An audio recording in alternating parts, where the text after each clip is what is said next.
Bonjour à tous et à tous et bienvenue dans ce nouvel épisode de Des livres comme des gourmandises, la mini web-série de la médiathèque Albertine Sarrazin dans laquelle chaque semaine je vous présente 3 nouveaux ouvrages pour le mois en cours, 3 nouveaux ouvrages à la médiathèque Albertine Sarrazin. Et donc, commençons. Le premier roman que je vous présente est à la fois un roman et un récit autobiographique. Ça s'appelle D'amour et de miel. C'est écrit par Meredith May. C'est paru aux éditions Mazarine en 2021. Ce qu'il faut savoir, c'est que l'auteur est à la fois journaliste et auteur aux États-Unis, mais qu'elle est aussi apicultrice. Et en fait, elle est issue d'une famille de 5 générations d'apiculteurs. Et donc, elle va raconter son parcours et pourquoi elle est aujourd'hui également apicultrice en dehors de ses activités de journalisme et d'écriture. En fait, quand elle avait 5 ans, elle s'est retrouvée avec son petit frère, plus ou moins abandonné par ses parents. Enfin, le père les a abandonnés. Il est parti de l'autre côté du pays. Alors bon, les États-Unis c'est vaste, hein, donc quand on dit de l'autre côté c'est vraiment loin.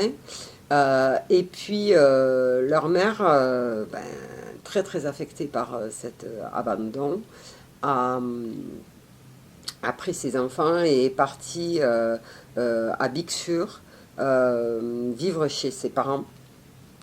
Et là, elle a sombré lentement mais sûrement dans la dépression, les cachets, l'alcool, voilà. Elle a sombré.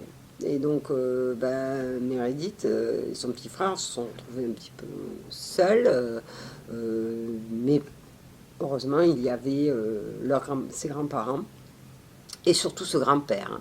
Ce grand-père qui était un apiculteur et qui avait transformé un vieil autobus en bus à miel et qui donc s'occupait tous les jours avec beaucoup de soins de ses abeilles.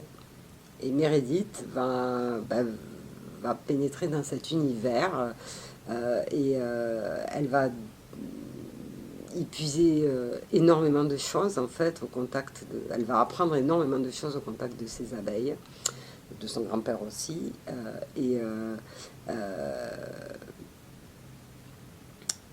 elle va apprendre que c'est pas facile, qu'il faut aussi beaucoup de temps, de travail, parfois des sacrifices pour arriver à entretenir ces colonies d'abeilles, mais en fait, ça va lui apporter beaucoup de résilience et surtout l'aider à se construire. Voilà, et à devenir ce qu'elle est devenue aujourd'hui. Donc c'est un très joli ouvrage. Alors bon, c'est romancé, on a vraiment l'impression de lire un roman.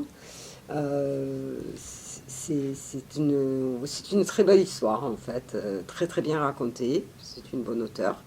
Et donc voilà, c'est un roman aussi un petit peu différent, mais qui devrait vous plaire.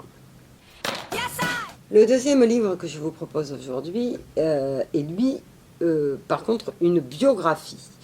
Donc, c'est une biographie écrite par Antoine Demeaux et parue aux éditions à vue d'œil, c'est-à-dire en large caractère, en 2021. Ça s'appelle Miarka. Vous avez sa photo sur la couverture. Miarka, en plus d'être très belle, était aussi... Alors, c'est pas son vrai nom c'est Denise Jacob. Miarka étant son nom de résistante.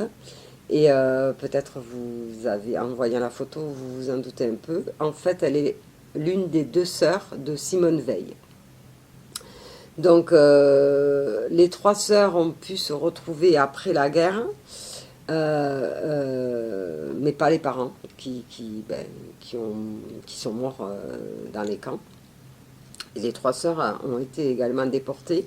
Mais Simone et Milou ont été déportés avant Mirka, qui du coup a été déportée dans un autre camp, n'était pas avec ses sœurs. Mirka a été en fait déportée à la mi-1944, donc à la fin de la guerre. Toutes les 3 ont pu se retrouver après cet épisode abominable. Dans cette biographie, on va nous raconter un petit peu son histoire et une large partie est consacrée donc à toutes ces activités de résistance. Et puis une autre partie à la vie dans les camps que malheureusement elle a dû affronter. Voilà, donc c'est une histoire émouvante et pourtant vraie. Voilà. Et si vous avez envie d'en connaître, donc de connaître un peu plus qui était la sœur de Simone Veil, je vous conseille la lecture de ce livre. Et nous allons terminer sur une note plus gaie. C'est une bande dessinée dans la combi de Thomas Pesquet. Donc c'est une bande dessinée de Marion Montaigne, parue chez Dargaud en 2018. Donc voilà, je ne sais pas s'il était déjà arrivé dans l'espace. C'est une bande dessinée pleine d'humour, mais néanmoins qui raconte avec beaucoup de sérieux les coulisses de l'entraînement de Thomas Pesquet pour pouvoir aller dans la station spatiale. Ça nous montre tout l'envers du décor qu'on ne voit jamais. Voilà, donc les études qu'il faut mener, le métier de pilote qu'il faut connaître, les peurs de la famille également, parce que bon, c'est pas rien de voir partir quelqu'un si loin dans l'espace. Voilà, tout ce qu'il faut apprendre, les entraînements, les heures d'entraînement, enfin bon, c'est une formation que la plupart d'entre nous ne suivraient pas jusqu'à la fin, quoi, c'est clair. Voilà, c'est d'autant plus que, bon, au moment où on s'entraîne pour partir dans l'espace, on n'est pas sûr d'être sélectionné, donc c'est énormément de travail, et peut-être pour rien. Enfin bon, dans le cas de Thomas Pesquet, ça n'a pas été pour rien, ça a été, il a pu aller admirer les étoiles de très près, avec cette bande dessinée, en ayant vu un petit peu tout ce qui se passe avant, on voit l'aventure différemment, certainement. Voilà. Donc, c'est terminé pour cette semaine. Je vous propose de vous retrouver la semaine prochaine pour un autre épisode. En attendant, je vous souhaite une belle semaine et je vous dis à très bientôt. Au revoir.